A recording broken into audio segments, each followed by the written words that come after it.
Hello बच्चों, let us read the question first. यहाँ पे दो स्टेटमेंट दी गई है हमें, स्टेटमेंट 1 एंड स्टेटमेंट 2। हमें बताना है स्टेटमेंट्स करेक्ट है इनकरेक्ट है।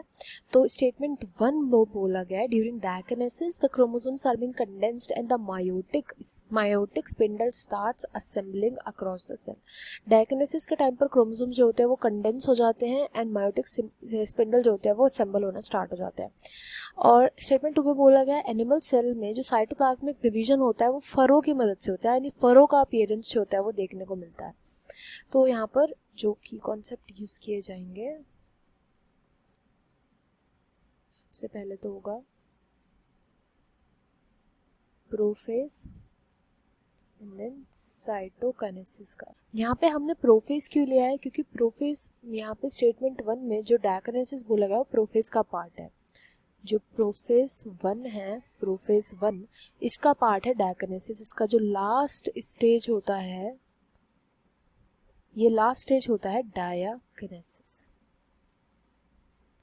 इस स्टेज में क्या हुआ होता है, इस स्टेज से पहले क्रॉसओवर या फिर रिकॉम्बिनेशन का जो इवेंट है वो हो चुका होता है। तो यहाँ पे रिकॉम्बिनेशन जो होता है जीन्स का वो हो चुका है पैकेटिंग स्टेज के अंदर। तो डायगोनेसिस के अंदर क्या होता है, इस स्टेज के अंदर जो क्रोमोसोम्स होते हैं अब वो कंडेंस होना स्टार्ट हो जाते हैं। कंडेंस होते हैं, ये कंडेंस होने के बाद यहाँ पे जो मायोटिक स्पिंडल फाइबर्स है, स्पिंडल फाइबर्स वो बनने स्टार्ट हो जाएंगे, ताकि आगे जब मेटाफेज में जाए तो स्पिंडल फाइबर्स जो है वो अटैच होना स्टार्ट कर देते हैं, फॉर्म होने लग जाते हैं डायगोनेसिस के अंदर। डायगोनेसिस की कोई लास्ट स्टेज होती है प्रोफेज 1 के, इसके बाद मेटाफेज स्टार्ट होना होता है। तो जो स्टेटमेंट 1 है वो एकदम करेक्ट स्टेटमेंट है। नेक्स्ट स्टेटमेंट 2 बोल रहा है कि एनिमल सेल के अंदर साइटोप्लाज्मिक डिवीजन कैसे होता है, साइटोकाइनेसिस कैसे होता है। तो जैसे फॉर एग्जांपल लास्ट में टीलोफेज के अंदर ये हमारे सेल्स हैं, ये हमें देखने को मिल रहा है।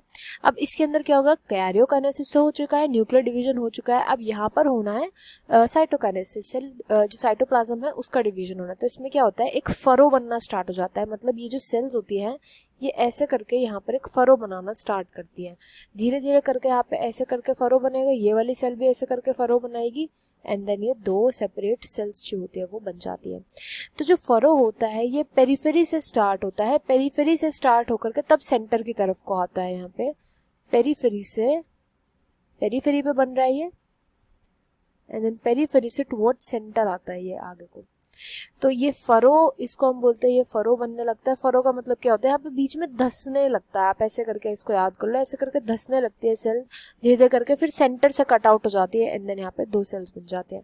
फरो की मदद से होता है। तो यहाँ पे स्टेटमेंट सेकंड जो है वो करेक्ट है। यहाँ पे राइट आंसर होगा statement 1 and 2 are correct. I hope you understood well. Best of luck and thank you.